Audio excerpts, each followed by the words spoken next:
Bom dia, boa tarde, boa noite. Vim aqui apresentar o meu memorial. Eu sou a Nicole Amorim, do terceiro ano A, número 17.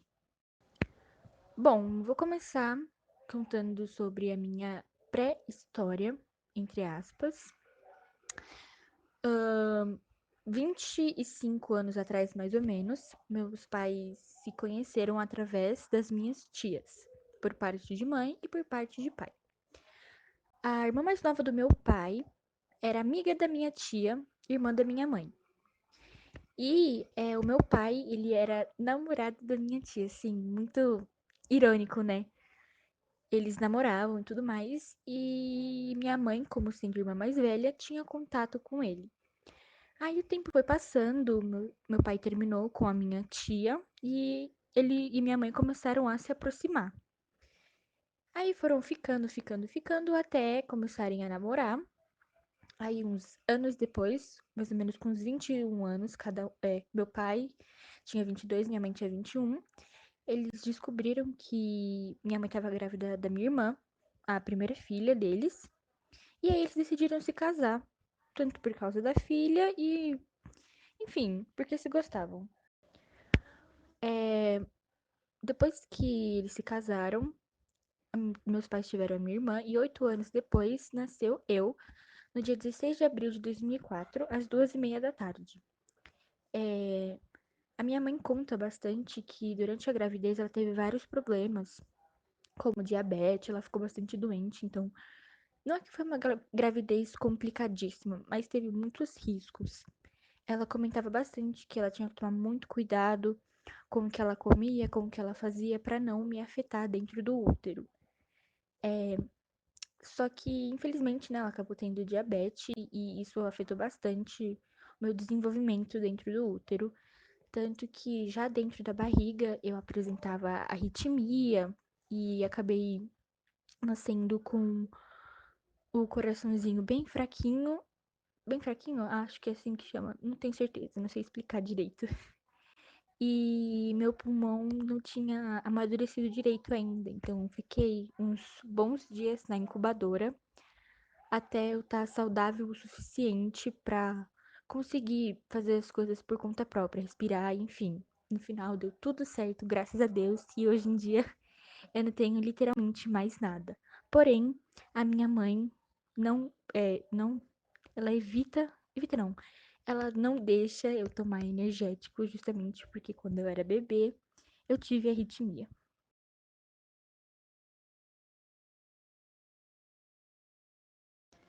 Pessoas inspiradoras, obviamente, admiráveis seria da minha família.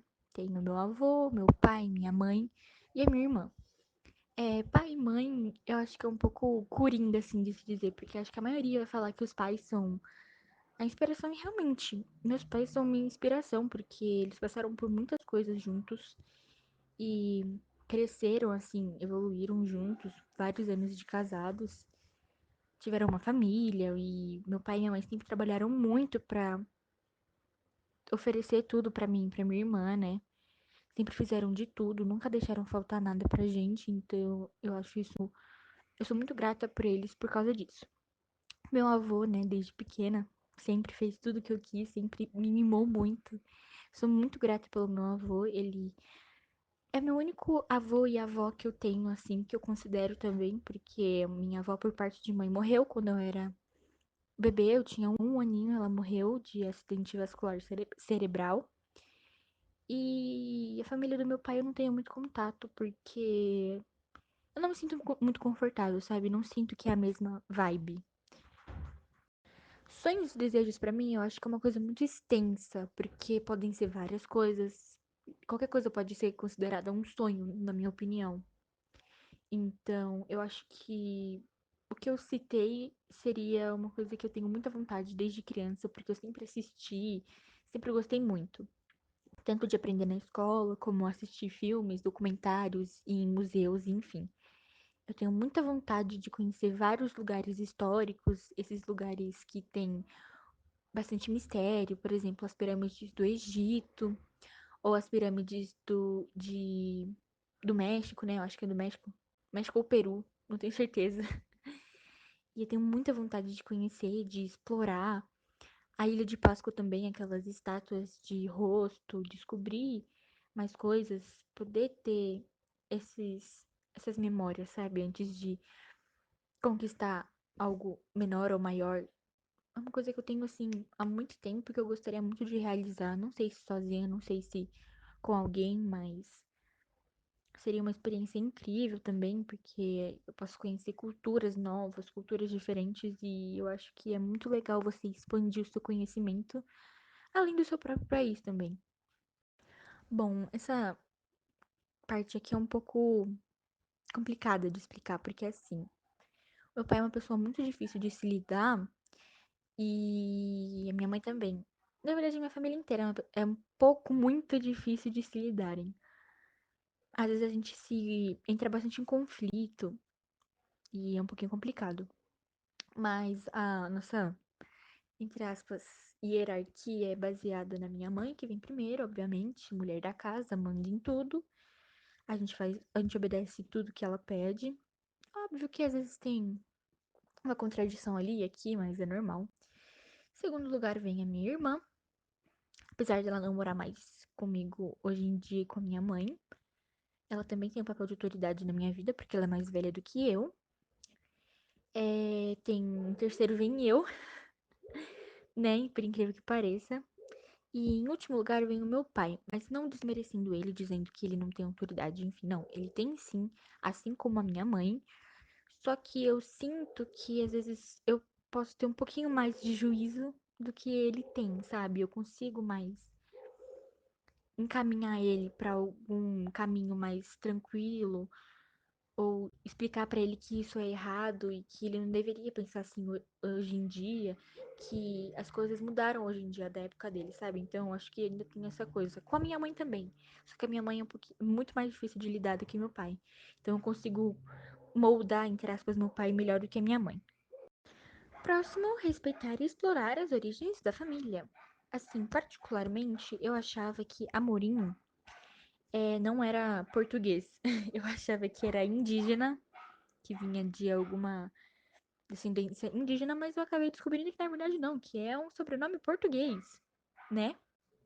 Que é da região de Santiago, que as primeiras pessoas que usaram o sobrenome Amorim foram de uma região chamada Santiago de Amorim, que era uma área bastante conhecida, que tinha grande influência não, que era bastante dedicada à agricultura, e eu fiquei, cara, isso é sensacional. Tem também o sobrenome Alves. Esse eu já tinha mais uma noção que poderia ser ou português ou italiano. Mas também eu fiquei bastante surpresa. Eu descobri que é derivado de um nome próprio, sabe? Então alguém chamava Alves. Nesse caso, na verdade, sim, mais Álvares, que foi meio que uma abreviação de Álvaro para Álvares e Alves, sabe? Meio que um. Não sei explicar. Enfim, mas foi assim meio que cortadinho. Também tem uma curiosidade no meio disso, porque a família da minha mãe, por parte de mãe, tem descendência alemã. E eu já pensei em quando eu crescesse de trocar os meus sobrenomes, Alves e Amorim, por Armbruster, que eu não sei a definição exata, mas eu sei que é alemão. As curiosidades, né? Eu me sinto um pouquinho ofendida, entre aspas, sobre o sobrenome Alves, né? Porque tem não, tem descendência de senadores, governadores, deputados e ministros. E a gente sabe que a educação não, o governo do nosso país não é lá dos melhores. Então eu talvez me sinta um pouco ofendida pela grande maioria ser bastante corrupta. Então talvez eu teria um pouco de vergonha de dizer que, né, entre aspas, são descendentes disso. Mas gostei bastante de descobrir que um poeta chamado Castro Alves é descendente também, então isso já é um ótimo ponto. Da família Morim, sim, eu já pensei também em amor, né? Que vem de amorim, amor, mais in, sabe? Eu achei. Eu já tinha uma noção que poderia ser alguma coisa parecida. Como lugar de namoro ou lugar pra encontrar namorados, assim, algo romântico. Então, fiquei muito feliz de descobrir que o nome vem do latim e que tem, assim, um significado de namoro ou namorado, sabe? Acho muito fofo. E por último, para finalizar o nosso book virtual, é, eu, assim, achei muito interessante poder explorar as origens da minha família, os sobrenomes da minha família, porque eu não tinha noção nenhuma de que ambos os nomes eram de origem portuguesa. Eu achava que um era indígena e o outro italiano. Então foi, sim, uma descoberta muito legal para mim. Achei que foi muito interessante. E, assim, eu acho que essa, esse objetivo de fazer uma memória virtual é uma forma da gente mostrar a nossa história, de compartilhar com as pessoas a nossa vida, como foi a nossa vida, quais são as nossas metas, nossos sonhos. Eu acho que foi uma ótima jogada, assim, pro autoconhecimento, sabe, também. Não só autoconhecimento, mas como conhecimento, assim, da família no geral, porque a gente acaba descobrindo diversas coisas e eu prezo bastante isso. Então, eu acho que já dá pra ficar por aqui, né? Quero agradecer aos professores que realizaram esse trabalho. Foi um trabalho bem difícil, tá? Confesso. E também quero pedir desculpas caso eu não consiga anexar os áudios nos slides, porque na hora que eu passo pro Drive não formata direito. Então, talvez se eu deixar separado, eu vou deixar os nomes bonitinhos, mas é só isso mesmo. Um beijinho e muito obrigada. Espero que gostem.